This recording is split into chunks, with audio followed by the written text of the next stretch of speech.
Bueno, primeramente tengan muy buenas noches a todos los colegas presentes. Bueno, me presento, mi persona. Soy el doctor Ronald Cristian Rivera Chuima, de la especialidad de ginecología obstetricia. Pues agradezco lo que es a la universidad por haberme invitado, lo que es al diplomado de emergencias gineco-obstétricas, ¿no? Prácticamente que nos corresponde llevar lo que es el módulo 4. Entonces, pues conmigo vamos a estar llevando este módulo y lo vamos a ir analizando a detalle, ¿no? Prácticamente como tal tenemos lo dentro de lo que es mi presentación, pues yo soy egresado de la Caja Nacional de Salud, del Hospital Materno Infantil.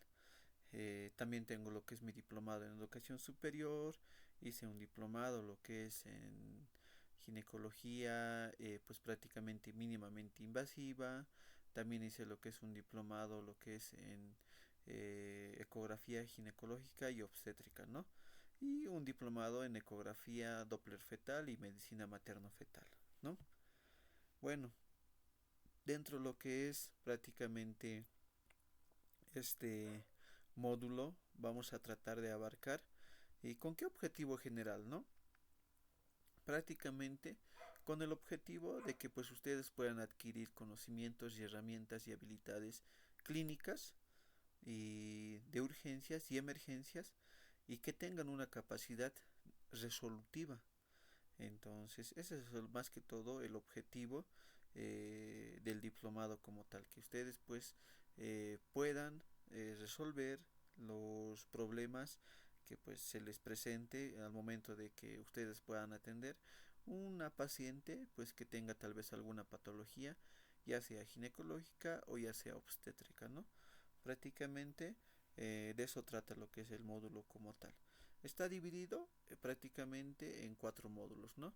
En la unidad uno donde prácticamente vamos a ver lo que es la definición de términos, cómo ser la urgencia, emergencias obstétricas, los conceptos fisiológicos del embarazo, diferencias tanto lo que es entre urgencia y emergencia, triaje, ¿no? Porque el triaje es importante justamente porque nosotros tenemos que priorizar a las pacientes justamente que pues vienen como tal. No todas tienen la misma sintomatología, ¿no? Pues algunas vienen porque por un simple dolor, otras hay pacientes que están con un sangrado pues muy abundante. Entonces son cosas pues prácticamente que debemos tomar en cuenta como tal, ¿no? Y la clasificación de lo que son de las atenciones, ¿no? Según la prioridad y algo que es súper importante, lo que es la valoración general de la embarazada. ¿Qué quiere decir esto? Pues prácticamente eh, cómo tenemos que evaluar a una paciente gestante como tal, ¿no? El manejo también de las mujeres embarazadas de bajo y alto riesgo, que justamente nosotros vamos a hacer como tal una clase práctica respecto a lo que son esos temas, ¿no? Donde ya vamos a tomar como tal más énfasis. El segundo módulo, pues prácticamente consiste lo que son en las principales patologías obstétricas, que pues prácticamente son de resolución inmediata, como ser las hemorragias de la primera y segunda mitad del embarazo, lo que es el aborto espontáneo, pues que entra de lo que son de las hemorragias de la primera mitad, dentro de las hemorragias de la segunda mitad, placenta previa, desprendimiento, ruptura uterina y algunas complicaciones que pues son ameritan como tal una atención inmediata, pues es lo que es el parto prematuro, la preeclampsia, la eclampsia, la hipertensión y pues y todos sus concomitantes como tal, ¿no? El manejo también del parto eutóxico y del parto distóxico, ¿no? Otra de las patologías pues ginecológicas que tenemos que tener en cuenta es el sangrado uterino anormal. ¿Listo? Porque Esto, por ejemplo, es en pacientes no gestantes como tal. Tenemos también lo que es el trauma ginecológico, el embarazo ectópico molar, ¿no? Otra, pues y vamos a cerrar como tal lo que es el módulo con lo que es la activación del código rojo respecto a lo que son a las hemorragias obstétricas, ¿no? ¿Qué quiere decir? O sea, pues prácticamente esto es un manejo multidisciplinario. Vamos a ver por qué lo decimos de esa manera. También lo que es el choque hemorrágico, la reposición de volumen, las maniobras para disminuir respecto a lo que es al protocolo del código rojo, ¿no? Y algo importante que está dentro de lo que es del módulo es pues que ustedes puedan conocer por lo menos tres maniobras para la reducción como tal de la hemorragia obstétrica, ¿no? Entonces vamos a hacer una simulación de cómo vamos a manejar como tal. Respecto a lo que es a la evaluación, pues prácticamente tenemos lo que es uno, la tarea, la evaluación y posteriormente está lo que son los foros, ¿no? Son cuatro módulos, entonces van a ser una suma prácticamente de 25 puntos y va a sumar lo que es al final 100 puntos, ¿no? Entonces, eso es más o menos, ¿no? Tenemos lo que es respecto a lo que son a las videoconferencias, pues prácticamente lo vamos a llevar desde las 19 horas hasta las 22 horas, ¿no? Y lo que son las clases presenciales, eso también está colocado como tal, ¿no? Los días sábados, pero bueno, eso va a ser a consideración dependiendo la disponibilidad de un aula, entonces vamos a ver qué día lo vamos a llevar, ¿listo? Eso justamente con coordinación, ¿listo? Entonces, eso respecto a lo que es al plan de trabajo y más o menos cómo lo vamos a llevar, ¿no? Si es que tuvieran como tal alguna duda, pues me la hacen saber, ¿no?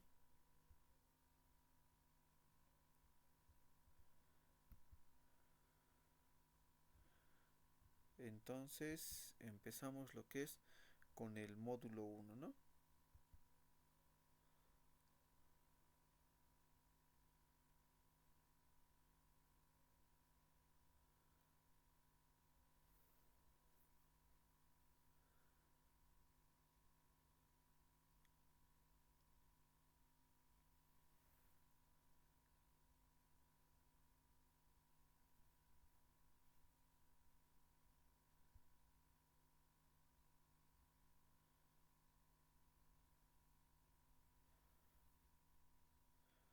Algo importante pues que hay que analizar pues prácticamente como una introducción y esto digamos ya lo hemos llevado pues prácticamente de este pregrado es la fisiología del embarazo, ¿no?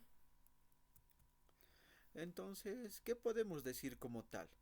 El embarazo es el estado fisiológico de la mujer prácticamente que comienza con la concepción, continúa con el desarrollo fetal hasta el momento del parto, ¿no?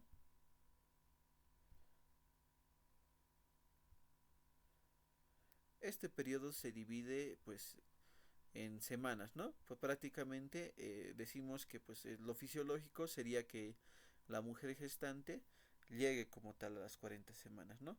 Y en días más o menos dura 280 días, ¿no? Vemos, ¿no? Aquí lo que es la evolución de más o menos cómo va evolucionando como tal. Aquí, pues prácticamente desde la concepción, desde que es embrión, luego posteriormente empieza como tal, ¿no? Como un cigoto, posteriormente pues va a llegar a ser lo que es el embrión, luego posteriormente se transforma como tal en el feto, ¿no? Y aquí vemos como tal las 40 semanas o los 9 meses que decimos, ¿no?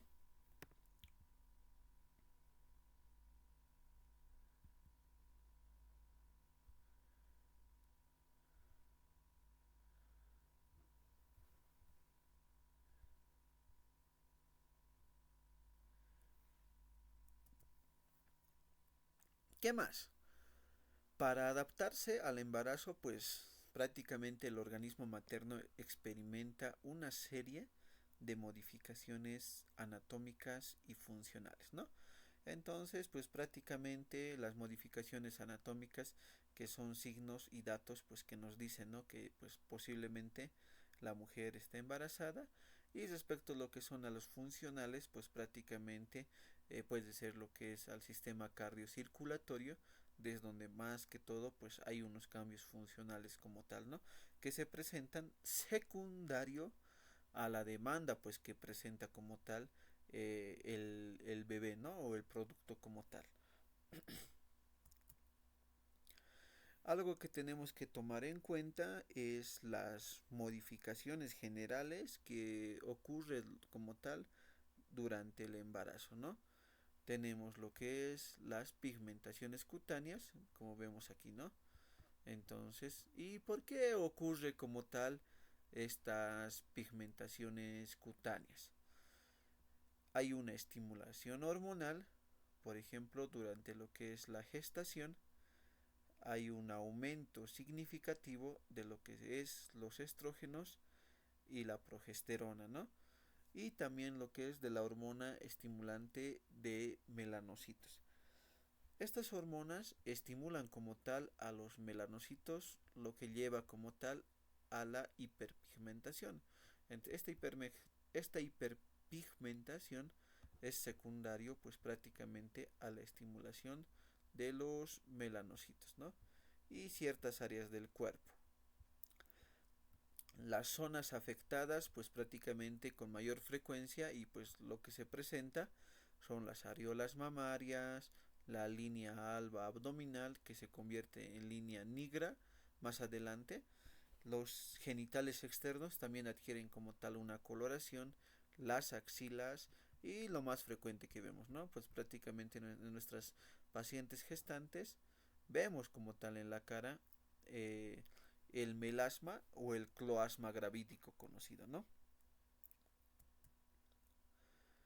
Y otro, pues prácticamente otro signo característico es las estrías gravídicas, ¿no? Que justamente empiezan a aparecer a partir de lo que es del segundo trimestre. Y se ubican lo que es en el abdomen, la cadera y las mamas, ¿no?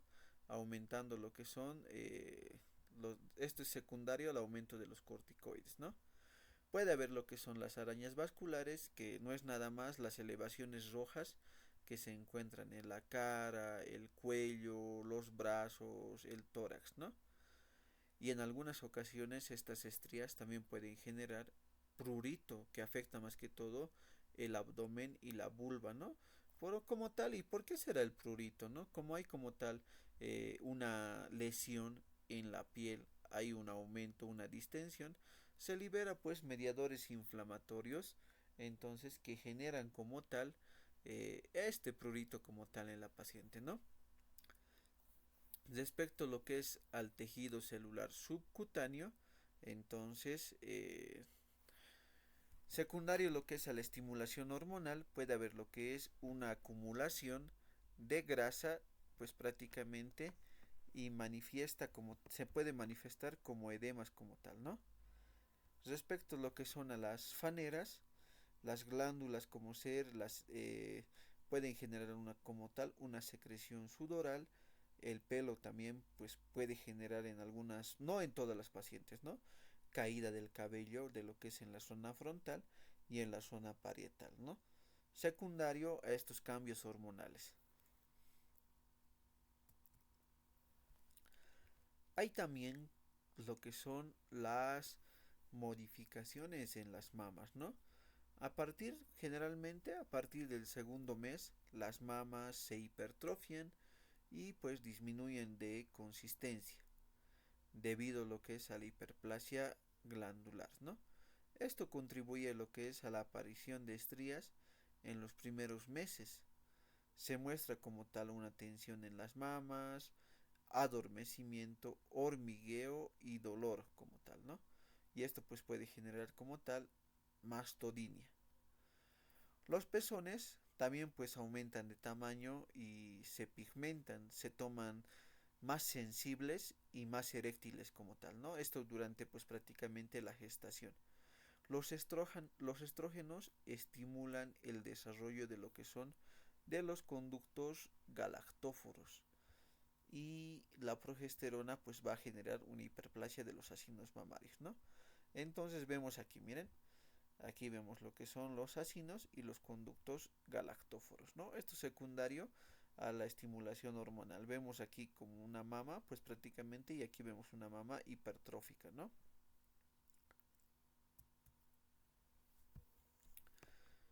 ¿Qué más? Hay modificaciones generales, ¿listo? Entonces, dentro de lo que son las modificaciones generales, pues se debe evaluar y se debe considerar lo que es la temperatura basal, ¿no? Se produce una elevación térmica de 0.3 a 0.6 grados centígrados sobre la temperatura basal preovulatoria, ¿no? Entonces, una característica pues de decir que esta paciente puede estar embarazada justamente es el aumento de la temperatura, ¿no? ¿Qué más? A partir de las 14 semanas experimenta un lento descenso hasta alcanzar sus valores preovulatorios, ¿no? Entonces puede regresar lo que es a su temperatura normal a partir de las 14 semanas. A partir de las 20 semanas constituye uno de los signos presuntivos de embarazo, ¿no? Se considera que la progesterona y pues prácticamente principalmente sus derivados son hormonas que provocan aumento de la temperatura, ¿no? Otros pues de las cosas que tal vez no les gusta mucho lo que es a las pacientes gestantes o cuando se embaraza justamente es esto, el aumento de peso, ¿no? Y es bien importante, pues prácticamente analizar esto de lo que es del aumento de peso, porque hay un aumento de peso fisiológico que se debe cuantificar como tal, ¿no? Entonces nos dice, ¿no? Que al final del embarazo la mujer aumenta unos 10 a 12 kilos de peso. Esto pues prácticamente se distribuye lo que es en el feto, que más o menos unos 3.000 a 3.500 gramos, ¿no?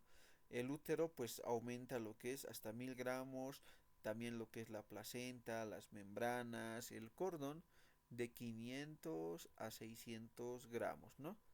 El líquido amniótico de 1.000 a 1.500 gramos, ¿listo? También tenemos lo que es el aumento del volumen sanguíneo, o sea, aumenta como tal el volumen circulatorio de 1.000 a 1.500. El aumento del volumen mamario 500 a 800 gramos. Agua retenida como tal, aumento de la grasa de 2.400. Entonces más o menos todo suma de unos 10 a 12 kilos. Algo bien importante y analizar justamente es el peso pregestacional, ¿listo? ¿Y por qué se debe pues tomar en cuenta lo que es el peso pregestacional? Porque prácticamente imaginemos que una paciente pues ha concebido como tal el embarazo con un peso de 55 kilogramos. Tendría que aumentar 12 kilos al final del trimestre, ¿no? Pero ya cuando la paciente está con un embarazo de 24 semanas, resulta que ha aumentado más de 15 kilogramos.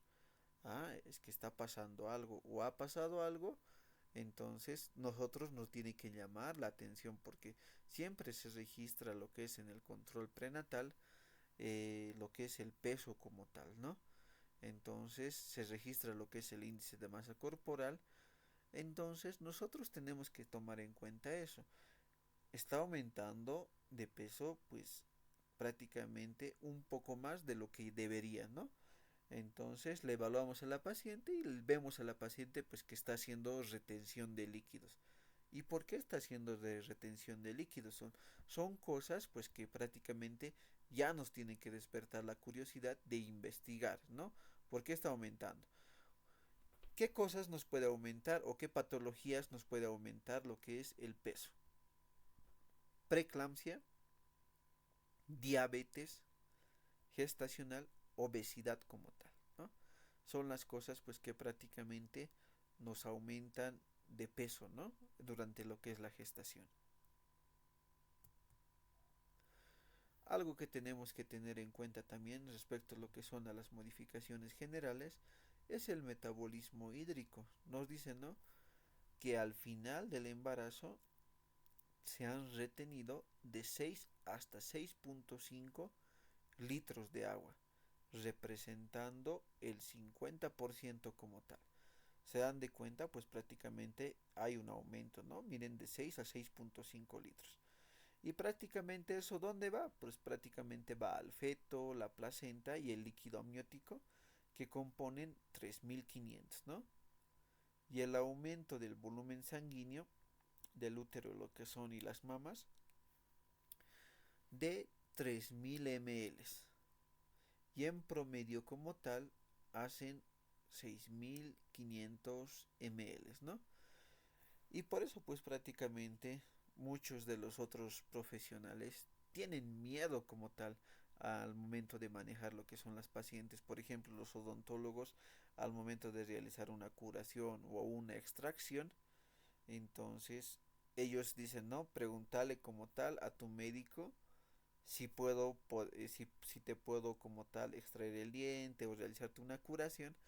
¿Por qué? ¿Por qué tienen ese miedo? Porque ya, pues ya les ha pasado algo, ¿no? Como está aumentado el volumen sanguíneo, estas pacientes tienden a sangrar con facilidad y pues es súper complicado como tal cohibir lo que es la hemorragia como tal si se presenta, ¿no? Otras de las características respecto a lo que son a las modificaciones generales es el metabolismo proteico. Hasta el final del embarazo, pues nos menciona, ¿no? Se depositan unos 1.000 gramos de proteínas. Esto, ¿dónde se distribuye? 500 gramos pasan y forman parte de lo que es del feto y la placenta, ¿no? 500 miligramos se añaden lo que es a la sangre materna para formar lo que es la hemoglobina y lo que son las proteínas plasmáticas, ¿no? El útero pues prácticamente necesita lo que son las proteínas contráctiles como ser de la actina y la miosina, ¿no?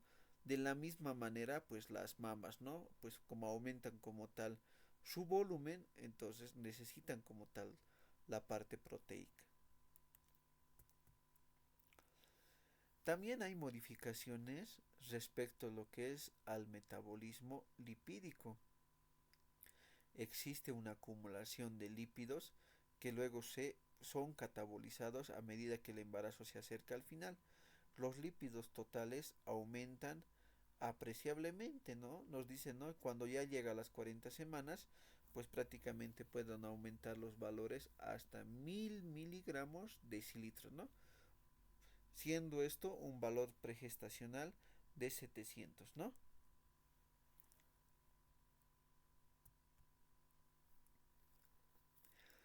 También hay modificaciones respecto a los metabolismos de los carbohidratos, ¿no? Aumentan la tasa del filtrado glomerular de los respecto a la glucosa, disminuye la sensibilidad a la insulina y existe una tendencia incrementada a la glucosuria. Ya van a ver pues prácticamente cuando se presentara, no tenemos un tema general de respecto a lo que son a la diabetes, pero más o menos hay un tema que es la diabetes gestacional. ¿Qué quiere decir? Pues es similar a la diabetes tipo 2, que pues prácticamente empiezan a tener una intolerancia a lo que son a la glucosa, ¿no? Hay una resistencia a la insulina. ¿Consecuencia de qué? Esto es importante también analizar, ¿no? Secundario al, pues prácticamente a las hormonas diabetogénicas, pues prácticamente que se presentan durante el embarazo. ¿Como cuáles? Cortisol, progesterona, lactógeno placentario, entonces, y el cortisol, ¿no? Son las principales hormonas, pues prácticamente que son diabetogénicas. ¿Qué quiere decir esto? Pues prácticamente hay una transformación de los carbohidratos y de los lípidos hacia la glucosa, ya sea por neoglucogénesis o por glucólisis como tal, ¿no? Entonces todo esto genera un aumento de la glucosa en sangre. Y secundario a esto hay una hiperinsulinemia. Si pues prácticamente el organismo de la mujer gestante no logra controlar, ocurre pues lo que es la diabetes gestacional, ¿no? ¿Y qué decimos que es la diabetes gestacional? Es una pues prácticamente intolerancia a los carbohidratos pues que se presentan durante la gestación por primera vez, ¿no? Eso es conocido como la diabetes gestacional. La glicemia en ayunas tiene un valor promedio, nos dice, ¿no? De 70 hasta 110 miligramos de cilitro en cualquier momento del embarazo. Mayor a 110 hasta 125 es considerado como tal, como prediabetes, ¿no? Algo importante también que se debe analizar respecto a lo que es la fisiología del embarazo es el metabolismo del hierro, ¿no?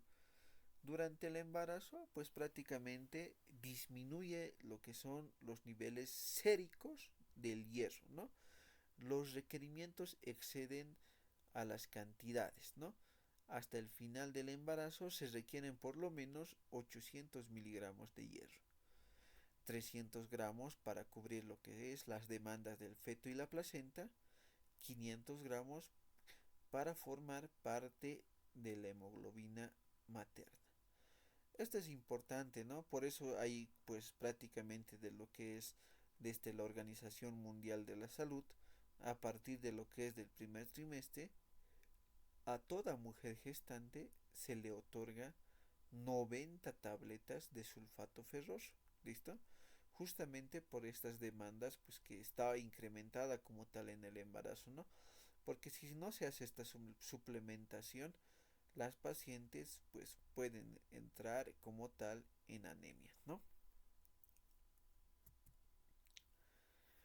Entonces tenemos esta suplementación, el sulfato ferroso, que es lo más frecuente, ¿no? La administración de hierro oral en forma de sulfato ferroso, que es lo que les distribuye el SUS, de 200 miligramos cada día. Hay gluconato ferroso, que se debería dar 600 miligramos día. 100 miligramos de sulfato ferroso, pues prácticamente corresponde a 20 miligramos de hierro elemental. Entonces, como nosotros les damos 200, entonces les estamos dando 40 miligramos de hierro elemental, ¿no? 100 miligramos de gluconato ferroso, pues corresponde a 12 miligramos de hierro elemental. 100 miligramos de fumarato ferroso corresponde a 32 miligramos de hierro elemental. Porque el hierro elemental pues prácticamente es lo que se va a reabsorber como tal en el organismo, ¿no? Justamente para que nuestras pacientes no estén con anemia, ¿no? Normalmente en el embarazo hay una anemia fisiológica por el aumento de la demanda, aumento del volumen plasmático, el feto como tal demanda lo que es el hierro, entonces secundario a eso hay una anemia fisiológica, ¿no? Otro de los aspectos importantes es el ácido fólico. El aporte del ácido fólico es pues prácticamente apenas suficiente para cubrir lo que son las demandas del crecimiento fetal, ¿no? Y tejidos maternos pues prácticamente se recomienda como tal, ¿no? Administrar 5 miligramos día junto con la terapia oral de hierro, ¿no? Y algo es bien importante, chicos, pues prácticamente si no conocieran como tal esto de la suplementación del ácido fólico, estaríamos causando como tal una iatrogenia. ¿Por qué? Porque imagínense que pues tienen una paciente justamente de 35 años de edad, su primer embarazo y viene a consulta con justamente con ustedes, ¿no? Entonces, donde ustedes les recepcionan a la paciente, le piden ecografía, examen de orina, VIH, BDRL y demás. según su fecha de última menstruación, le sales que 5 semanas con 3 días, ¿no?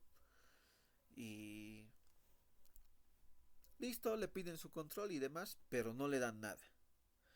La paciente, qué puede ser? Que si ha viajado, ha ido a un viaje como tal, de trabajo y demás, aparece justamente a las 12 semanas, ¿no?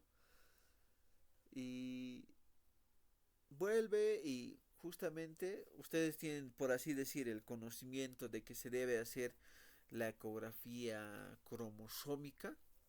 Entonces, como tal, hacen lo que es esa ecografía cromosómica y resulta que está aumentado como tal la translucencia nucal, tiene espina bífida, tiene mielomeningocele. ¿Y qué ha pasado? Entonces, y la señora averigua qué hubiera pasado con su bebé. Entonces, más o menos, puede ser una iatrogenia que ustedes no le hayan dado a esa paciente ácido fólico cuando ha venido a su consulta a las 5 o a las 6 semanas, ¿no? Entonces, ¿por qué? ¿Qué hace el ácido fólico? ¿Por qué estamos hablando de esto? El ácido fólico ayuda a lo que es al cierre del tubo neural. ¿Listo? Entonces, lo que la paciente pues se está refiriendo prácticamente, y si digamos se entera de que ustedes no le han dado y demás, entonces mira, ¿y por qué usted doctor no me ha dado lo que es si yo necesitaba? Y yo he venido como tal, ¿no? Entonces, eso, ¿no? Pues no estaría bien como tal. Y pues prácticamente, ahora por eso a veces practicamos medicina como tal a la defensiva, ¿no? Entonces, como regla, se debe realizar la suplementación una vez captada al paciente, pues digamos 3 semanas, 4 semanas, hasta las 12 semanas. Después de las 12 semanas ya no sirve como tal la suplementación del ácido fólico, a no ser que sea para la anemia, ¿no? Pero respecto como ser una terapia profiláctica, nos sirve, ayuda a lo que es al cierre del tubo neural. Incluso lo que es el ácido fólico se puede utilizar 2 meses antes para evitar como tal este tipo de complicación lo que es en el feto. Miren, aquí se los traigo como tal.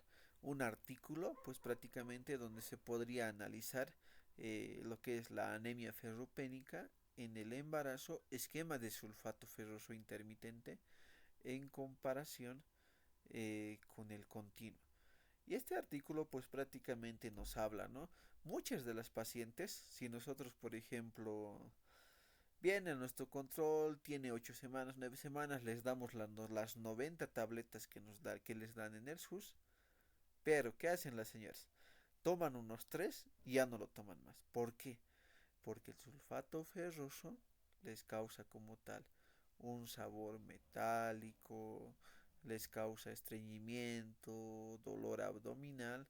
Entonces, y por eso pues hay varias farmacéuticas, pues prácticamente donde han elaborado como tal varias variedades de lo que es del sulfato ferroso.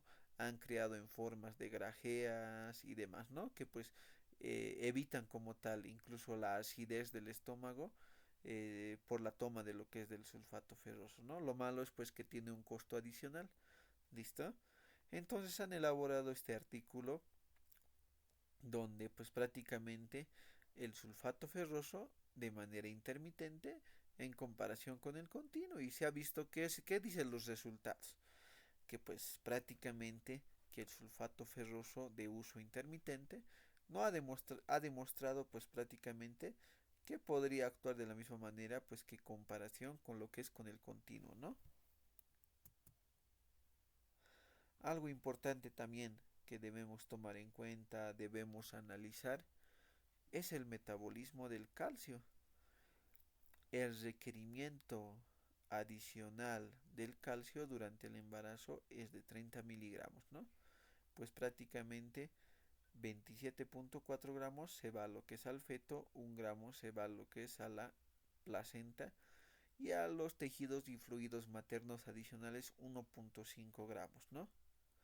¿El feto requiere calcio? Claro que sí, especialmente pues en las últimas semanas del embarazo. Por lo tanto, la ingesta de calcio debe estar incrementada en 1.5 gramos al día, ¿no? Al final del embarazo y durante la lactancia. Esto del calcio, pues prácticamente es súper importante analizar, ¿no? Porque prácticamente hay varios artículos que relacionan la suplementación del calcio con la prevención de la enfermedad hipertensiva del embarazo.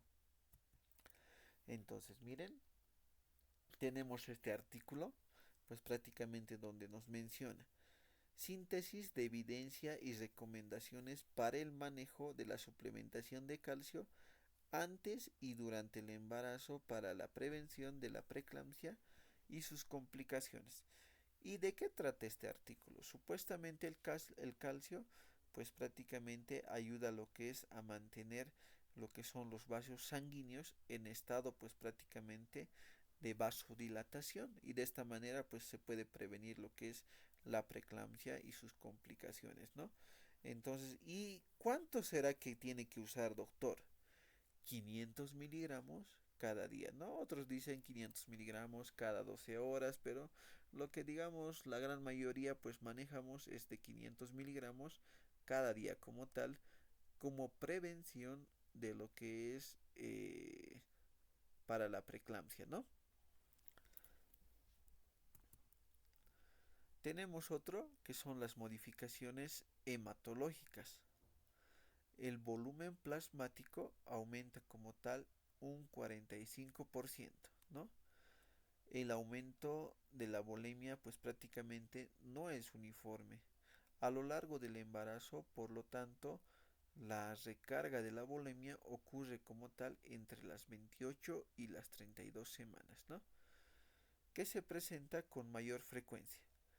La descompensación pues prácticamente puede generar como tal alguna cardiopatía. ¿Y qué quiere decir esto? Como va a haber un aumento del volumen plasmático, va a haber una sobrecarga en el corazón y algunas cardiopatías ocultas que pues digamos no ha manifestado que cuando no estaba embarazada, pero justamente manifiesta que cuando está embarazada, pues dolor precordial, se puede presentar edemas y demás, y pues que despierta esa cardiopatía pues que estaba como tal oculto, ¿no? La hipervolemia gestacional tiene los siguientes fines, ¿no? ¿Por qué aumenta el volumen plasmático como tal? Para satisfacer las demandas del útero agrandado por el sistema vascular hipertrofiado, ¿no? Proteger lo que es a la madre y al feto contra efectos nocivos de un retorno venoso alterado, ¿no? En posición erecta como tal. Entonces, para eso nos sirve el aumento de la volemia como tal. Respecto a lo que son a los glóbulos rojos, el aumento de la volemia se acompaña como tal con el incremento de la eritropoiesis, ¿no? Los glóbulos rojos disminuyen desde el segundo mes hasta el sexto mes como tal, ¿no?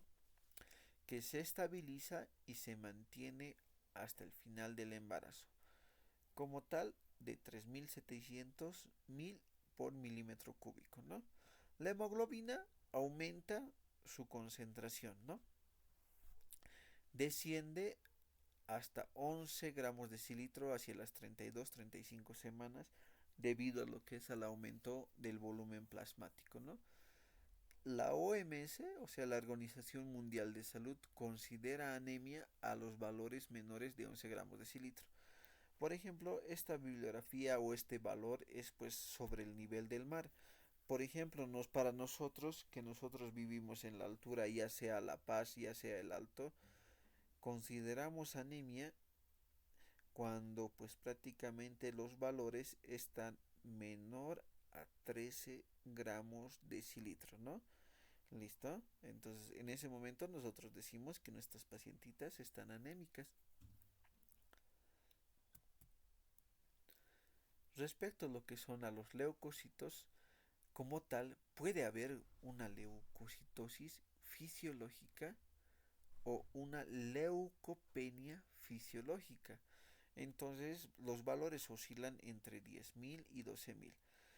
Algo pues que nos hace variar y no, pues nos complica la situación. Justamente digamos que nuestra paciente presenta un dolor en fosa ilíaca derecha, se modifica como tal los criterios, ¿no? Pues respecto, digamos, de la apendicitis. Decimos los criterios de Alvarado cuando se presenta mayor a 10.000, pero mira, en el embarazo 10.000 a 12.000, pues nos dice que está normal, pero ya es diferente, digamos, ¿no? Si presenta como tal una leucocitosis de 15.000, obviamente está alterado, ¿no?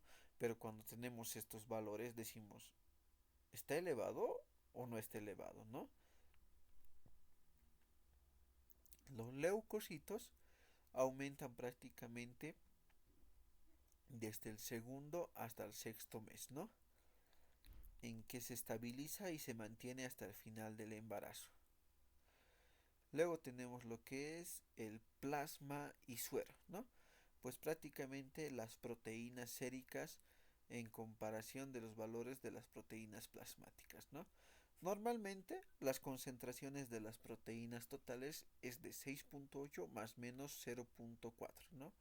La albúmina de 3.5 más menos 0.4. La globulina alfa 1 de 0.4 más 0.05, ¿no? Luego tenemos la globulina beta de 1, pues prácticamente más menos 0.1. La globulina gamma de 0.8 más menos 0.15. El fibrinógeno de 0.36 más menos 0,07, ¿no? Luego tenemos como tal la relación albúmina-globulina de 1.07. ¿Y por qué estamos hablando de esto, del plasma, del suero, las proteínas? Porque justamente no todo, digamos, lo que aumenta de volumen en el miembro inferior y las manos es preeclampsia. Puede ser secundario a una hipoalbuminemia o a un síndrome nefrótico, ¿no? Entonces son los diagnósticos diferenciales que nosotros tenemos que sacar cuando vemos una paciente que está haciendo retención hídrica. ¿Qué quiere decir? Retención de líquido, lo que ya sea en el abdomen, miembros inferiores, miembros superiores. ¿Por qué nuestra paciente se está hinchando, no? Otra de las modificaciones del embarazo es lo que es el aparato cardiovascular, lo que les decía, ¿no? Los cambios cardiovasculares, primeramente la posición del corazón, ¿no? Respecto a lo que es al crecimiento uterino, desplaza como tal al corazón, ¿listo? ¿Y por qué es importante conocer esto? Porque justamente si es que se presentara un paro cardiorrespiratorio, pues hay que hacer como tal algunas maniobras que se modifican respecto a lo que son a los adultos, ¿no? El volumen cardíaco aumenta a partir de las 14 semanas, porque también aumentan las demandas, ¿no? Y se estabiliza a la semana 36, aumentando como tal el promedio de 75 ml. El volumen por minuto, o sea, el gasto cardíaco, aumenta en el 30%. Este aumento es máximo en el primer trimestre, ¿no? Y en el segundo y en el tercero aumenta ligeramente, a un valor normal prácticamente de 4.5 litros por minuto. ¿Qué más? La presión arterial no se altera durante los primeros 8 meses. Disminuye en la primera mitad del embarazo de 5 a 10 milímetros de mercurio con respecto a lo que son a los valores de la sístole y de la diástole. Esto sí es importante, ¿no? Que entiendan, durante el embarazo, fisiológicamente, no hay incremento de la presión arterial, sino hay una disminución de la presión arterial, ¿no? La resistencia vascular periférica, tanto arterial como venosa, disminuye como la disminución de la presión arterial, ¿no? de la presión arterial media, de la presión diastólica, pues prácticamente que alcanza en el segundo trimestre a 10 menos 5 y menos 10 milímetros de mercurio, ¿no?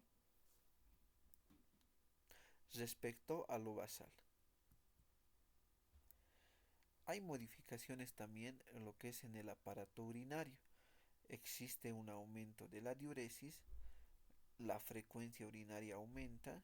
Esto es más frecuente cuando la vejiga es comprimido, como ocurre como tal en el trimestre, ¿no? En el último trimestre. Un útero ya agrandado y pues prácticamente cuando ya la cabeza fetal ingresa también a la pelvis, genera como tal, ¿no? Un aumento de lo que es de la frecuencia miccional. Otro de los cambios que se producen es a nivel del aparato digestivo, ¿no? Esto durante los primeros meses, ¿no? Pues puede haber un aumento de lo que es de las náuseas, los vómitos, ¿listo? Que pues prácticamente decimos, ¿no? Lo quieren normalizar, es normal, estás embarazada, ¿sí, no? Sí se puede presentar, pero digamos si hay aumento en la frecuencia, hay deshidratación, cefalea, mareos, entonces nos estaríamos encontrando frente a lo que es a una hiperemesis gravídica que en un inicio puede ser esta náuseas, vómitos y demás, ¿no? Lo manejamos lo que son con antieméticos, sales de deshidratación oral, pero hay casos severos donde se presentan y se manifiestan pues prácticamente con una deshidratación severa, con una hiperemesis severa, ¿no? Porque prácticamente, ¿por qué se complican? Porque dentro del vómito no simplemente pues botan alimentos, sino botan electrolitos como tal, ¿no? Entonces estas pacientes se pueden descompensar fácilmente, ¿no?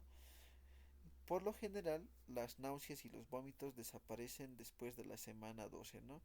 Estos síntomas, pues por lo general se presentan por lo que es la hormona gonadotrofina coriónica, ¿no? Eso respecto a lo que son a las modificaciones generales. Otra pues de las modificaciones que tenemos es las modificaciones locales, ¿no? De lo que es del cuerpo uterino. Obviamente, ¿no? Si hay una gestación, va a haber un aumento considerable al tejido elástico como tal. Se otorga como tal que otorga potencia a lo que es a la pared uterina y del tejido fibroso de las capas externas, ¿no? Hay un agrandamiento uterino al final del embarazo que aumenta como tal su peso 25 veces respecto a lo que es a su capacidad, ¿no? De 500 hasta 1000 veces. Hay cambio de la posición de las 12 semanas. El útero es un órgano intrapélvico y a partir prácticamente de las 12 semanas pues se hace extrapélvico. Ya puede palparse por encima de la sínfisis del pubis, ¿no? Y esto pues prácticamente asciende como tal al abdomen. Porque digamos, si tuviera un embarazo de 8 semanas, no lo vamos a encontrar encima del pubis. 6 semanas menos, ¿no? A partir de las 12 semanas en adelante sí lo vamos a poder ya palpar como tal. Otra de las modificaciones locales, pues prácticamente tenemos el cambio de la forma del útero, cambia conforme pues prácticamente aumenta lo que es el volumen. En las primeras semanas decimos respecto a lo que es a su morfología, un útero piriforme, pero a partir de lo que es del tercer mes podemos decir que el útero es globular, esférico, y a partir del quinto mes ovoide, ¿no? Por lo general algunos úteros pues tienen como tal una dextrorotación uterina al final del embarazo, ¿no? Al elevarse como tal el útero fuera del pelvis o hacia la derecha, el cual pues prácticamente su borde izquierdo se va hacia la izquierda, ¿no? Y el miometrio al final del embarazo, las fibras musculares aumentan 10 veces su longitud y unas 5 veces su espesor, ¿no? Entonces vemos aquí, ¿no? Más o menos, este por ejemplo es un útero no gestante, pero ya vemos como tal su parte, ¿no? Tenemos lo que es el endometrio, miometrio y perimetrio como tal, ¿no?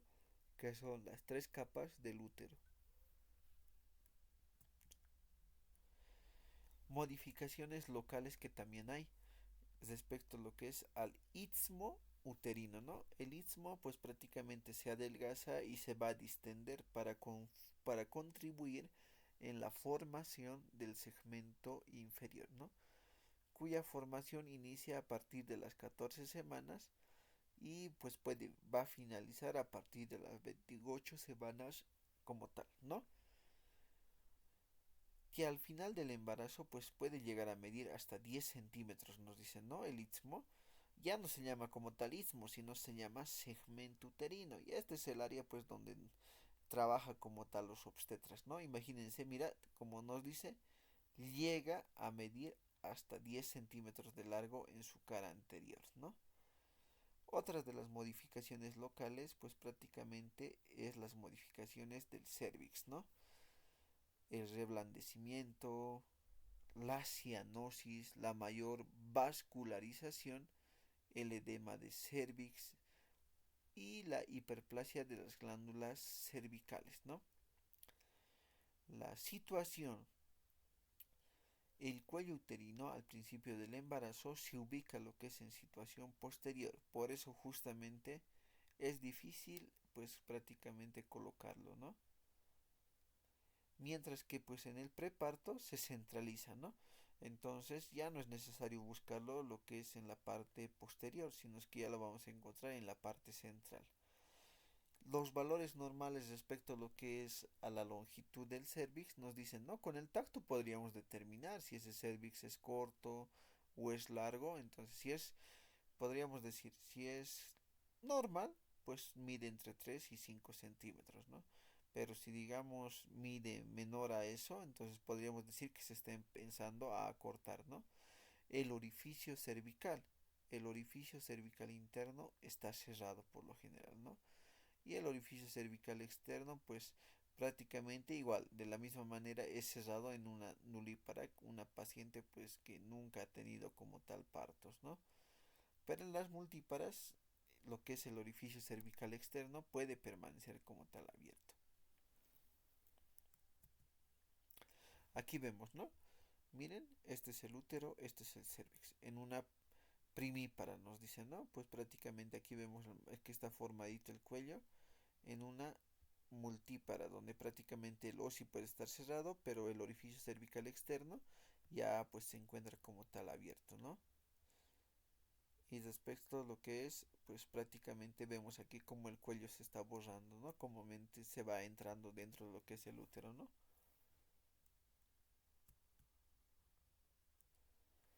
Cambios histológicos que ocurren normalmente, ¿no?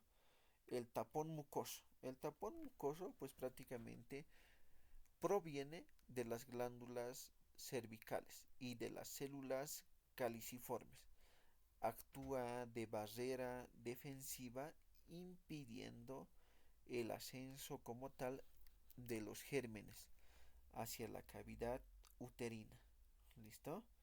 Entonces tiene como tal una función de barrera, ¿no? Prácticamente donde no permite que los gérmenes, digamos, aislados en el canal vaginal, pues asciendan como tal dentro de lo que es de la cavidad uterina y pues tengan contacto lo que es con el producto, sus membranas y demás, ¿no? Otro de los cambios pues prácticamente que se puede producir es el ectropion, más frecuente en el labio posterior del cervix, permite como tal un crecimiento del epitelio endocervical sobre la zona y pues previamente lesionada, ¿no? El ectropion, ¿qué es el ectropion? No es nada más que el cambio de epitelio pues que sufre a nivel pues del endocervix sale al exocervix, entonces ese es como tal el ectropion, ¿no? Se ve de color rojito, algunas veces tienden a ser sangrantes. Respecto a lo que son a los ovarios y las trompas, los ovarios como tal se hipertrofian en un proceso de congestión y edema, ¿no? Aumenta como tal su vascularización. Entonces vemos aquí, ¿no? El cuerpo lúteo es el principal productor de progesterona al inicio del embarazo, pues prácticamente su punto más bajo inicia a partir de las 6 y 7 semanas. Los niveles prácticamente de progesterona se mantienen, ¿no? Las trompas se hipertrofian por el aumento de la irrigación, en el cual pues prácticamente aumentan también su laxitud, ¿no?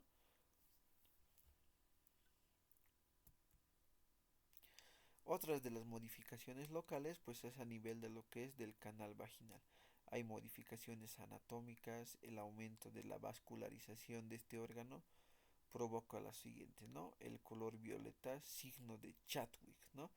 Entonces lo podríamos ver el signo de Chadwick justamente con la especuloscopía, ¿no? Vemos como tal un color violeta, ¿no? Conocido como el signo de Chadwick, también conocido como el signo de Jacquemin. En la especuloscopía como tal podríamos encontrar esto también, ¿no?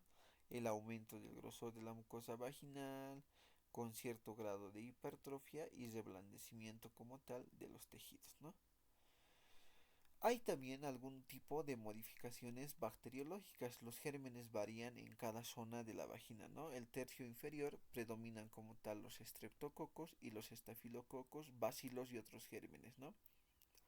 En los dos tercios superiores predominan lo que son los bacilos de Dodderlein, que es pues prácticamente que son gérmenes que nos ayuda a mantener el pH como tal, que no haya como tal invasiones de otras infecciones, ¿no? Y otras especies de lactobacilos, ¿no? Que son conocidos pues prácticamente. Que impiden, ¿qué función cumplen esto de lo que son de los lactobacilos? Impiden el descanso, el desarrollo y el ascenso de los gérmenes ubicados en el tercio inferior. ¿Qué modificaciones más tenemos? Pues gracias a la acción de los estrógenos y la progesterona, pues hay una acción sobre el trofismo del epitelio pavimentado, estratificado del tercio superior de la vagina, ¿no? Y el trígono vesical y las ninfas. Hay algunas modificaciones químico-biológicas. La secreción vaginal aumentada, como ser el flujo, se presenta como tal un aspecto blanco. Si el pH desciende a los valores entre 3.5 a 6 debido a lo que es a la mayor producción de ácido láctico por los lactobacilos, pues prácticamente dependiente de la flora vaginal, ¿no? Bueno, estas es prácticamente las referencias respecto a lo que es a la fisiología. Entonces nos daremos como tal unos 5 hasta 10 minutitos y vamos a continuar lo que es con los otros acápites, ¿ya?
Hola.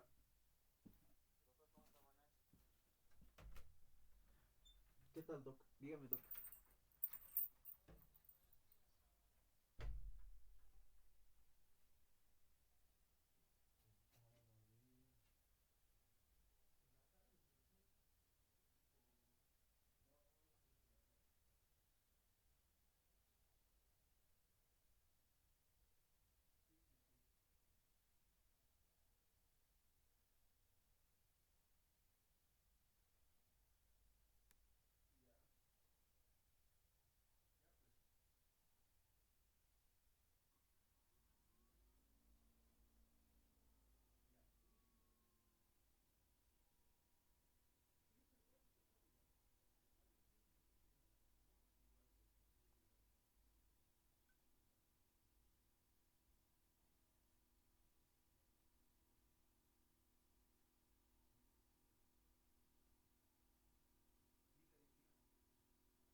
Bueno, le vamos a dar continuidad eh, a los otros temas como tal, ¿no? Si es que hubiera como tal alguna pregunta, entonces me la hacen saber y lo vamos a analizar como tal igual en las clases presenciales, ¿no? vamos a llevar como tal el manejo del embarazo de bajo riesgo y alto riesgo, ¿no? Porque pues prácticamente lo he tomado como tal para que se pueda analizar y demás, ¿no? El manejo del embarazo de bajo riesgo lo pueden realizar ustedes, ¿no? Y podría decirse hasta intermedio riesgo, ¿no? Y después posteriormente podrían transferirles como tal a las pacientitas, ¿no? Pero cuando ya es de alto riesgo, lo que a ustedes les compete es decir, esta pacientita sí es alto riesgo. Entonces, mejor la transfiero porque por ahí se me complica a mí, ¿no? Entonces ese es el objetivo que ustedes pues tienen que tener y pensar, ¿no? Entonces hay una clasificación grande respecto a lo que es a la clasificación del riesgo obstétrico. El embarazo de bajo riesgo sin condiciones patológicas asociadas, pues es el embarazo normal, el que todos queremos atender. Es una paciente joven, 24 años, su primer embarazo, peso ideal, no es obesa, tiene una alimentación adecuada, viene a controles prenatales, no, la paciente ideal, por eso denominado bajo riesgo. No tiene una estatura normal, un peso normal, entonces todo nos encamina que pues va a ser un embarazo normal, ¿no? Luego pues nos podemos topar con un embarazo de alto riesgo. ¿Qué quiere decir? Que hay una presencia de factores que aumentan la morbimortalidad materno-fetal. Y pues prácticamente estos ameritan una evaluación continua durante el control prenatal. Entonces, lo otro extremo. Tenemos una paciente con antecedente de cesárea previa, dos cesáreas previas, tres cesáreas previas, dos abortos previos, tres abortos previos, tiene 45 años la paciente, es obesa, como ende ya tenía diabetes en tratamiento. Entonces, todo eso nos dicen que es alto riesgo obstétrico, ¿no? ¿Y de dónde sale ese término de alto riesgo obstétrico? Pues según lo que es la OMS ha sacado como tal, ¿no?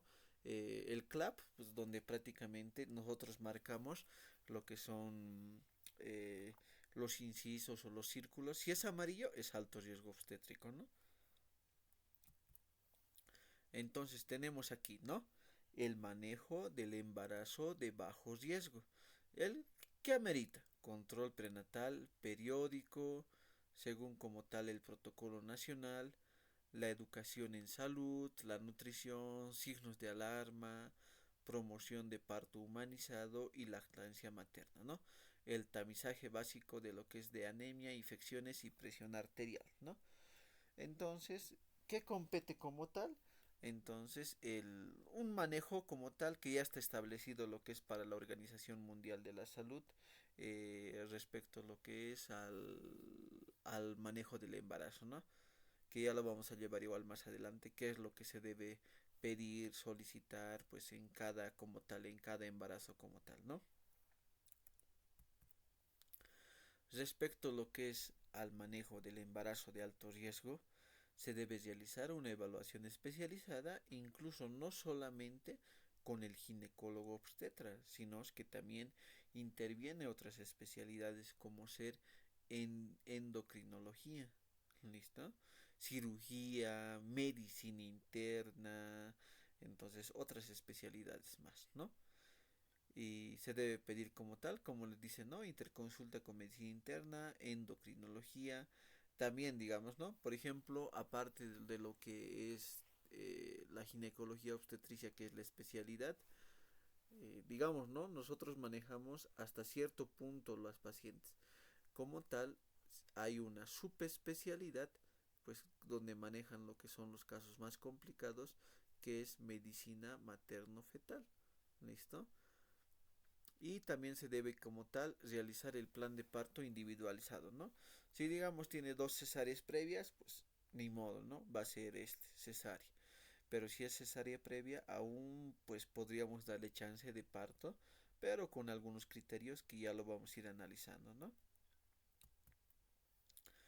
Los signos de alarma, pues prácticamente cefalea intensa, visión borrosa, zumbido en oídos, todos estos criterios nos dicen, esta paciente puede tener hipertensión arterial, entonces debemos controlarle, ¿no? Si tu paciente viene por cefalea intensa, visión borrosa, zumbidos en oídos, puede ser que tenga hipertensión o puede ser que tenga ya incluso preeclampsia, ¿no? Que ya vamos a ir analizando las definiciones como tal. Otro que nos tiene que llamar la atención es la disminución de los movimientos fetales, ¿listo? Entonces, ¿y qué hace referencia a eso? Pues prácticamente puede ser que tenga algún tipo de patología, ya sea materno o ya sea fetal. ¿En qué casos disminuye lo que son los movimientos fetales?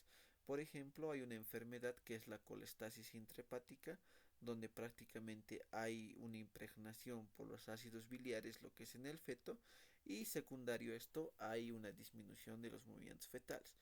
En otros casos, en sufrimiento fetal, hay una disminución de los movimientos fetales, por eso es un signo de alarma, ¿no? Otro signo de alarma, el sangrado vaginal o pérdida de líquido. En ningún momento del embarazo el sangrado vaginal es normal, ni la pérdida de líquido, ¿no? Otro, dolor abdominal persistente, ¿no? Que nos puede dar signos tal vez indirectos de una inminencia de rotura uterina o de una rotura uterina. La fiebre en ningún momento igual es normal, nos indica muchas cosas y obviamente las convulsiones pues tampoco es normal, ¿no?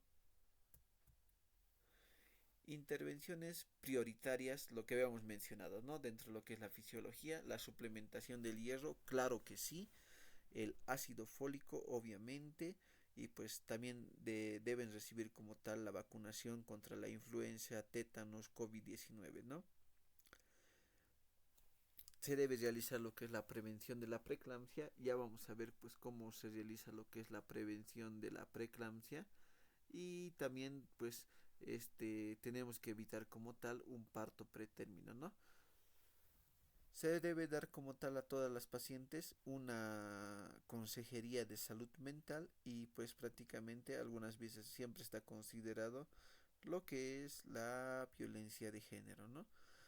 La consejería en salud mental pues prácticamente nos menciona, ¿no? Porque nos vienen las pacientes cuando ya están embarazadas, ¿no? Entonces, no todos como tal aceptan el embarazo, ¿no? Por eso una de las preguntas importantes dentro del control prenatal nos dice,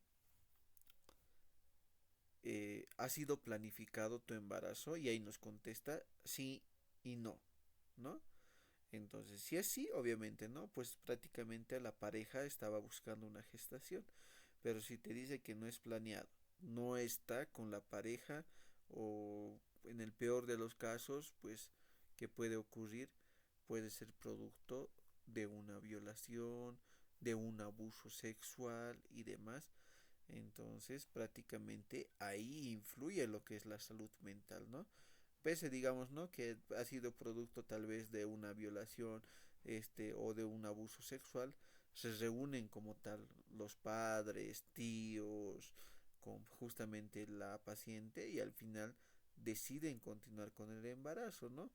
Pues a veces muchos se sienten obligados, digamos, por parte de los padres, digamos, respecto a la decisión. ¿Listo? Entonces, y esto pues juega un rol importante, ¿no? ¿Qué podríamos decir como conclusiones respecto a lo que es al manejo de alto riesgo obstétrico, bajo riesgo obstétrico, ¿no? La clasificación del riesgo permite una atención diferenciada y oportuna. ¿Qué quiere decir? Entonces, tenemos una paciente de bajo riesgo, la podemos citar dentro de 2 semanitas, por así decirlo, ¿no? Pero si digamos es alto riesgo obstétrico, entonces podríamos citarle incluso cada día hasta que nosotros pues veamos que haya un control adecuado de la enfermedad, ¿no? Y una atención oportuna. Si digamos es una paciente de muy alto riesgo obstétrico, ¿qué podría ser de muy alto riesgo obstétrico? La paciente tiene 35 años, es FIP, aborto recurrente, tiene como tal una patología tiroidea, tiene síndrome antifosfolipídico. No, pues ¿para qué le vamos a retener, no? ¿Para qué le vamos a tratar de manejar nosotros? Mejor le mandamos pues prácticamente a medicina materno-fetal, ¿no?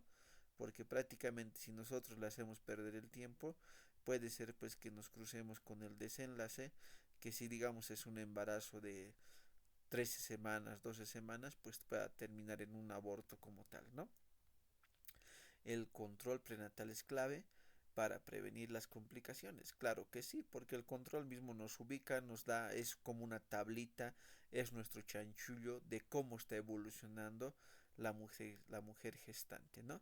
La atención debe ser integral, claro que sí, o sea, no debemos basarnos, ¿no? A veces, muchas veces, tal vez por la afluencia de pacientes, eh, simplemente medimos altura de fondo uterina, latido cefálico y demás, y ni siquiera a veces ni le examinamos lo que es el canal vaginal, no revisamos cabeza, no revisamos lo que es la glándula tiroidea, entonces no, debe ser una atención integral, ¿no?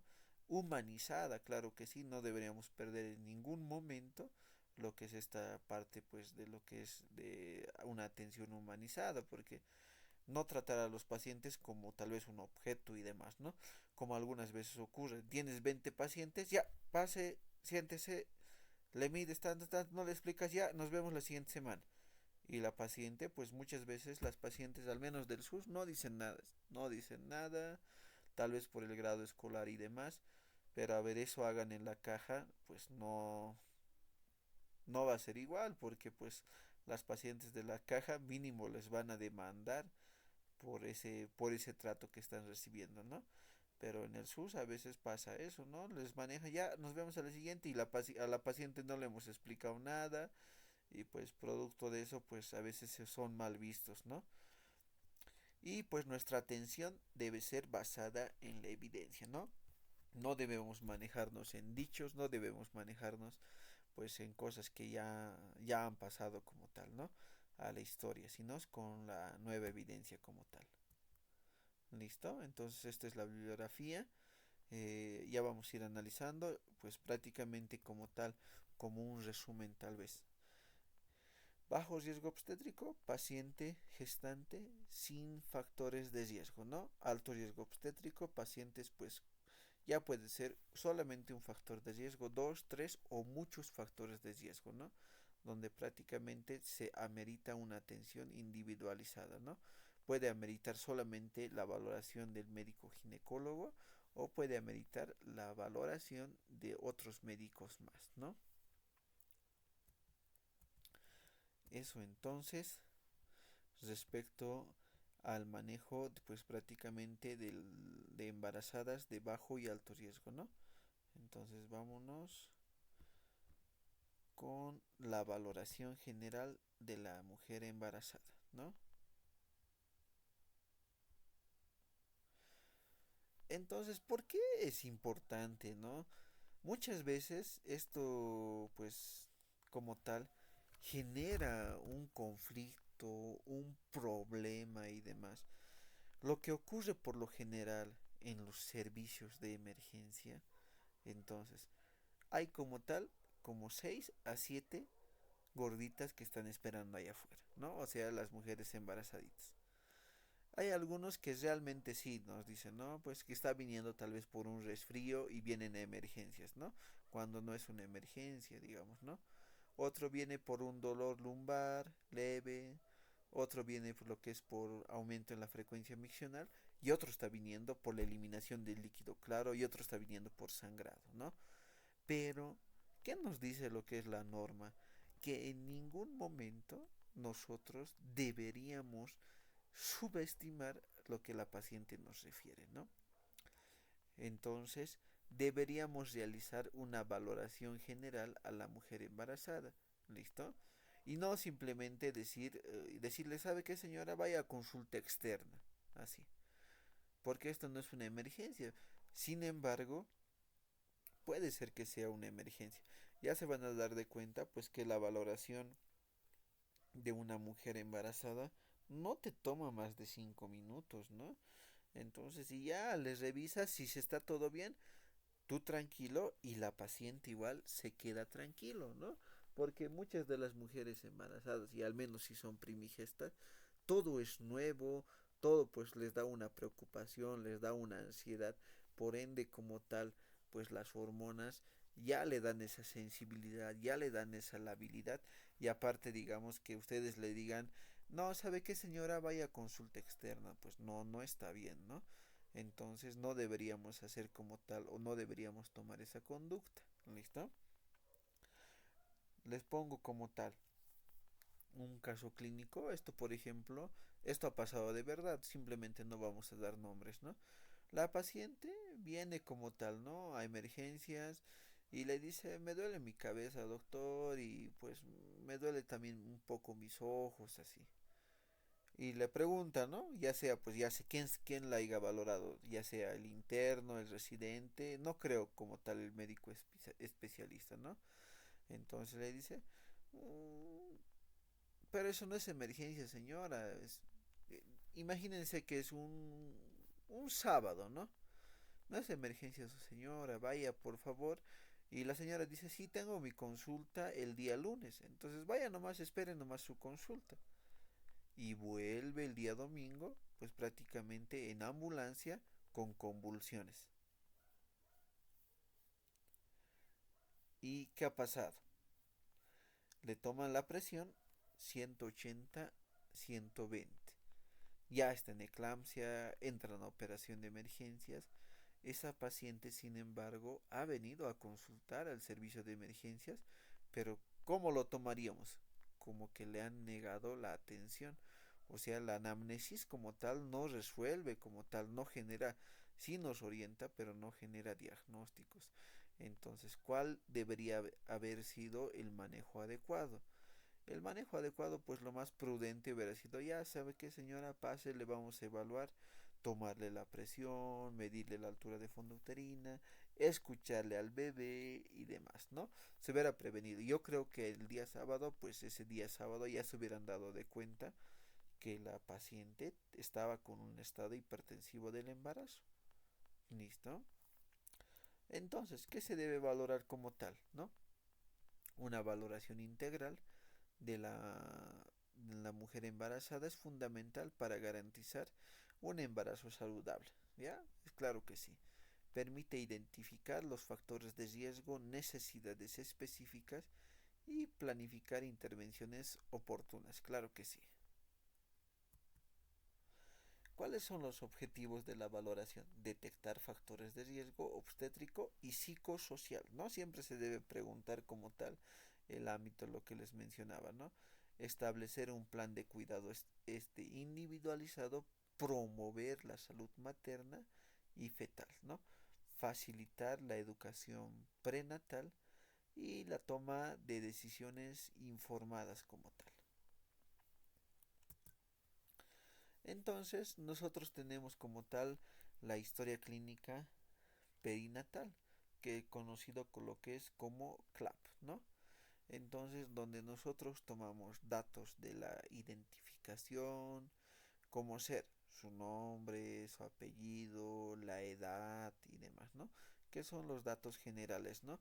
Algunas veces, pues, digamos, dentro de la historia clínica, dependiendo quién lo realice, se pregunta incluso el estado civil y ahí nos dice si está soltera, si tiene pareja, no tiene pareja, porque mucho influye lo que es con el estado psicosocial de la paciente, ¿no? Los antecedentes personales, patológicos y no patológicos, ¿no? Los no patológicos siempre, ¿no? Si practica algún deporte, qué actividades realiza y demás, ¿no? Respecto a lo que son a los personales patológicos, dentro de lo que son los antecedentes clínicos, siempre se le debe preguntar, señora, ¿tiene alguna enfermedad de base diagnosticada? Y te dirán, sí, me han diagnosticado diabetes, sí, me han diagnosticado hipertensión, sí, me han diagnosticado, pues por así decir, hipertiroidismo, hipotiroidismo. Entonces ya nos da las pautas, ¿no? Lo siguiente a preguntar, muchos de los pacientes, pues, o de las personas no saben como tal, ¿no? Pero se les debe como tal identificar y preguntar, señora, ¿toma algún medicamento? Entonces, y te dirá, ah, sí, tomo. Y pero no me has dicho que estabas enfermo. Así. Ah, no, no estoy enfermo, simplemente tomo esos medicamentos. Esa es la respuesta que nos contestan, ¿no? Que por eso es importante tomar en cuenta qué medicamentos toma dentro de lo que son los antecedentes personales patológicos, no dentro de lo que son los clínicos. Se le debe preguntar lo que son los antecedentes quirúrgicos, si ha tenido cesáreas, algún tipo de procedimiento quirúrgico traumatológico, de la vesícula y demás, ¿no? Y la parte clave, ¿no? Los antecedentes gineco-obstétricos, como ser la menarca, ¿no? La menarca, ¿a qué edad le ha iniciado como tal? Le ha venido su primera menstruación, gestas, si tiene partos, tiene cesáreas, tiene abortos, ¿no? Dependiendo de eso, vamos a sacar como tal algún diagnóstico que es alto riesgo obstétrico, ¿no? ¿Qué más? Se debe preguntar, como les mencionaba, enfermedades crónicas, alergias, tratamientos, como tal, ¿no? Se debe hacer énfasis en el estilo de vida, hábitos alimenticios y apoyo familiar, ¿no? Y ahora, estos, miren, se dan de cuenta dentro de lo que es la valoración. Primero la anamnesis, ¿no? La señora te ha dicho que tenía dolor de cabeza, un poco pues se le nubla la vista y demás, ¿no? Y ya, procedes a tomarle los signos y su presión 150/90. Ah, no, le dolía su cabeza porque pues prácticamente estaba con datos de hipertensión. La frecuencia cardíaca 102, está taquicárdica. Frecuencia respiratoria 22. Entonces hay un aumento en la frecuencia respiratoria como tal. Y la temperatura obviamente es clave, ¿no? La paciente está agitada, está respirando aceleradamente, le controlamos la temperatura y resulta que nos da 39, ¿no? Hay que buscar el foco posiblemente de la infección, ¿no? Y miren, talla, peso, pues prácticamente lo realiza lo que es el servicio de enfermería, ¿no? Pero con eso igual ya sacamos un diagnóstico, lo que es el índice de masa corporal, si tiene obesidad, está con peso normal o no tiene peso, o pues prácticamente es un peso normal, ¿no? Los cambios físicos relacionados con el embarazo, ¿no? Entonces igual lo debemos evaluar lo que ya hemos analizado dentro de lo que es la fisiología del embarazo, ¿no? La exploración abdominal, altura uterina, maniobras de Leopold. Miren, lo que es la altura uterina es súper fundamental. ¿Por qué? Porque a partir de esto nosotros vamos a sacar una edad gestacional. Imagínense, pues muchas veces las pacientes no se recuerdan la fecha de última menstruación, no tienen ecografía. Y ahora, ¿cómo sabemos la edad gestacional que tiene este embarazo? Gracias a la altura uterina, ¿no? Entonces, esto ya lo han analizado, ¿no? A partir de lo que es del abdomen, la cicatriz abdominal, eh, se suma más 4 cuando es debajo de la cicatriz umbilical. Se suma, pues prácticamente más 7 cuando es encima, pues prácticamente de la cicatriz umbilical, ¿no? Y dependiendo de eso, ya pues nos da una edad gestacional. Imagínense un AFU de 26, entonces más 7 sería 33. Entonces, ese bebé tendría más o menos por altura de fondo uterina 33 semanas, ¿no? Entonces es así como se maneja lo que es la altura de fondo uterina. También nos sirve para determinar el peso estimado fetal. Se debe evaluar como tal las mamas. Oye, claro que sí, muchas veces nos olvidamos valorar como tal las mamas y alguna vez ya pues ya están como tal con eh, alguna enfermedad, ¿no? Las maniobras de Leopold, obviamente, claro que sí, tenemos como tal 5 maniobras, ¿no? La primera maniobra, segunda, tercera y la cuarta y la quinta, ¿no? La quinta maniobra es la mensuradora de Pinard, que nos ayuda a determinar distosia como tal, ¿no? Se debe evaluar como tal las mamas, los genitales externos, obviamente claro que sí, los genitales externos, porque podemos encontrar muchas veces pues verrugas y demás, pues que contraindican el parto vaginal, ¿no? Las extremidades, la piel, yo lo que les decía, la glándula tiroides, nunca se olviden de evaluar la glándula tiroides, ¿no? La valoración psicosocial, lo que les decía, ¿no? No todas las pues personas pues tienen como tal un estado psicosocial pues prácticamente aceptable, por así decirlo, ¿no? Muchas veces pues hay problemas, no están de acuerdo con el embarazo que están llevando, entonces proceden pues a realizar otras cosas, ¿no?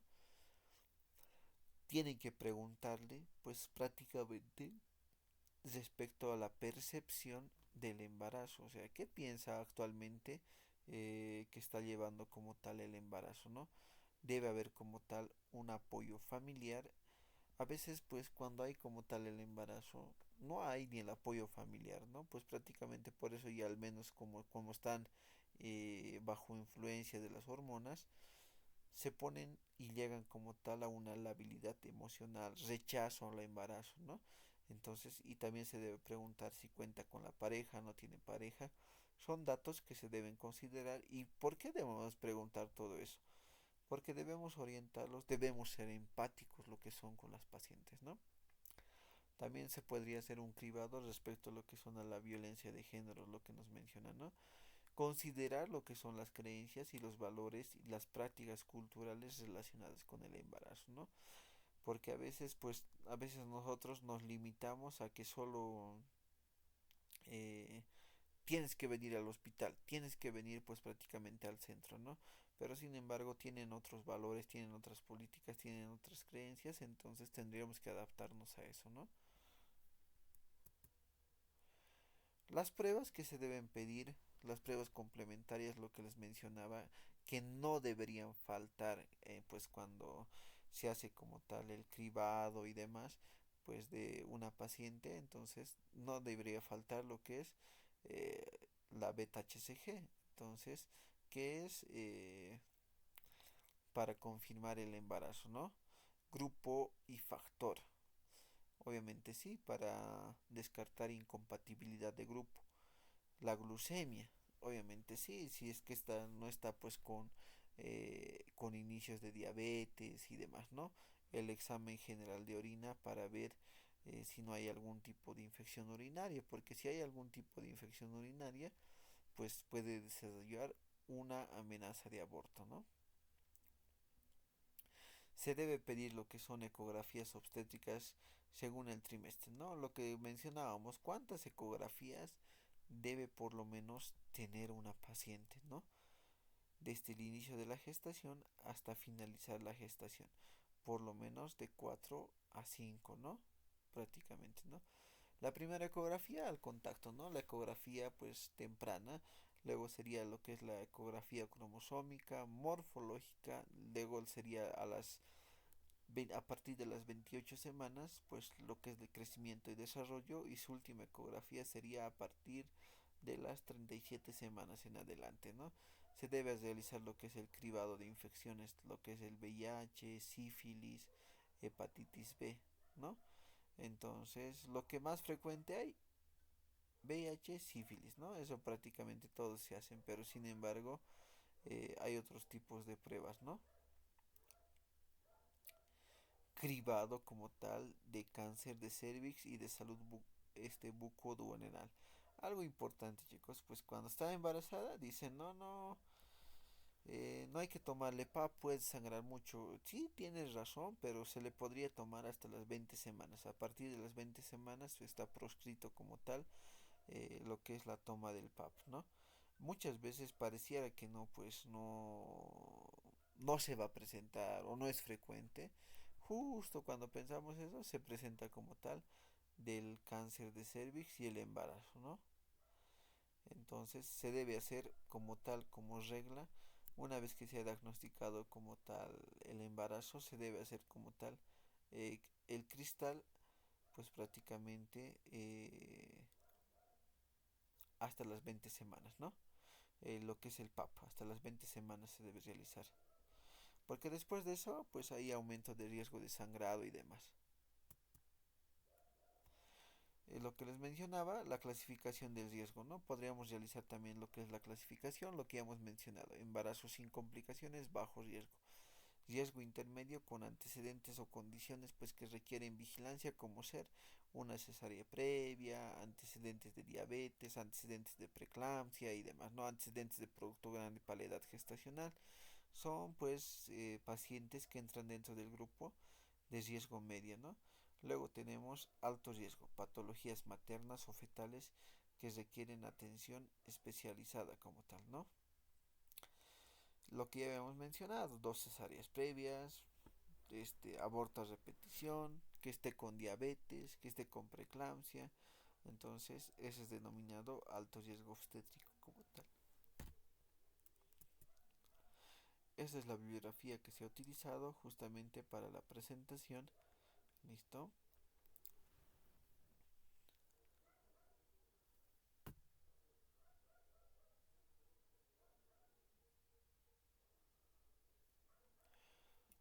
Vamos a dar continuidad entonces a uno de los otros temas. ¿Listo? Nos daremos como tal un, un break de 2 minutos y le voy a colocar el siguiente tema.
Ya, vamos a dar continuidad al último tema y luego lo vamos a las preguntas y demás que se están generando, la vamos a analizar en las clases prácticas y vamos a hacer lo que es la resolución de lo que es de los casos clínicos, ¿no? Aquí estamos, valoración, manejo, fisiología y esto, ¿no?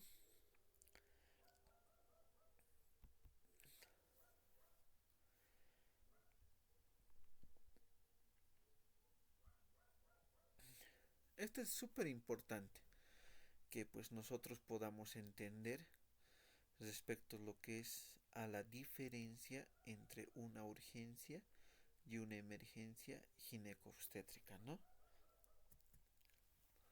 Entonces, la emergencia es una condición crítica que amenaza la vida o pues prácticamente las funciones vitales, requiere atención inmediata. Esa es una emergencia. Y una urgencia pues es una situación que puede pues evolucionar a una emergencia si no se atiende de manera pronta. ¿Listo? ¿Qué implica? No implica como tal riesgo vital inmediato. Entonces, la emergencia sí implica riesgo vital, pero la urgencia no implica riesgo inmediato, pero sí puede evolucionar a una emergencia, o sea, que no deberíamos dejar de lado. Nos dice, no, la emergencia se debe atender inmediatamente. La urgencia deberíamos atenderle por lo menos mínimo en 3 horas, ¿no? No deberíamos dejarlo pasar, ah, no señora, vuelva mañana o vuelva dentro de 2 días, vaya nomás a su consulta. No, se le debe atender como tal, lo que les decía, ¿no? Al menos en ginecología obstetricia no se rechaza ningún paciente debido pues a que nosotros manejamos dos vidas, ¿no? ¿Cuáles son los criterios de triaje en ginecología obstetricia? Entonces tenemos sistemas y niveles como tal, ¿no? Tenemos lo que es el C1, pues prácticamente la atención inmediata, ¿no? Riesgo vital, o sea, dejamos de hacer lo que estábamos haciendo y nos ponemos a atender lo que es a la paciente, ¿no? Pues muy urgente, dolor intenso, inestabilidad, el C2, ¿no? El C3 urgente pero estable, ¿no? El C4 urgencia menor. El C5 no como tal no amerita una urgencia pues de baja complejidad, ¿no?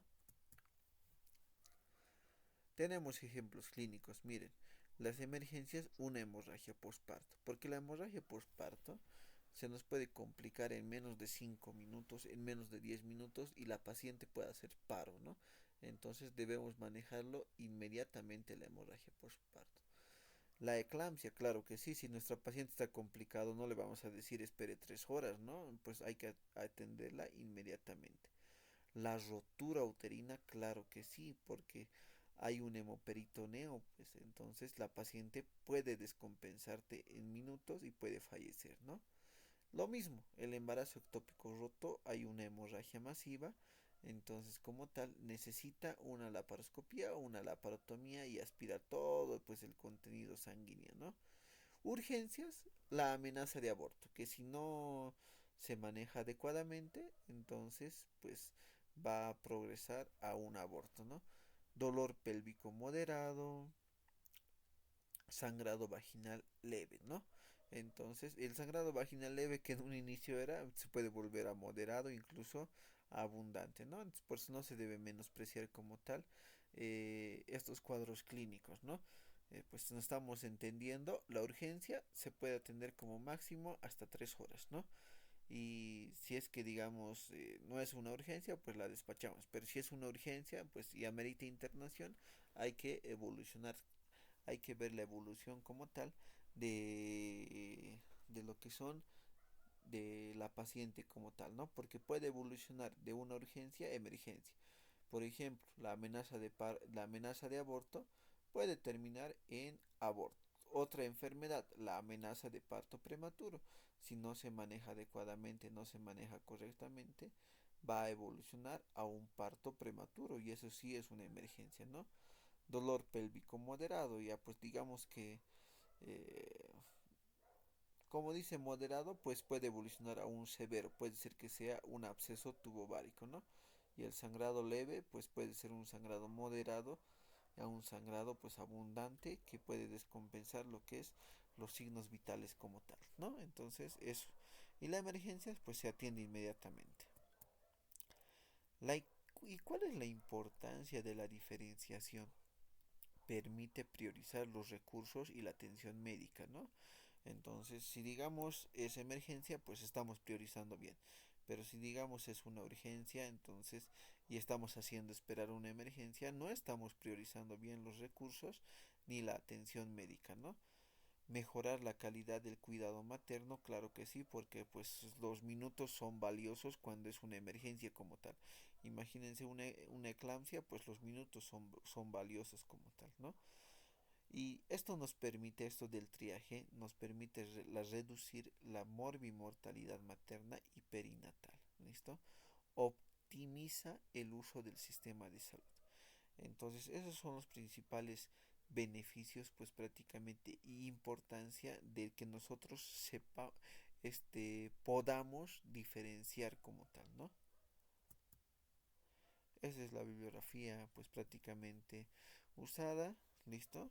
Entonces, ya vamos a hacer muchas simulaciones. Por ejemplo, paciente de 30 años de edad, 30 semanas, viene a emergencias por sangrado, más o menos nos dice que ha sangrado con un vacín o medio vacín.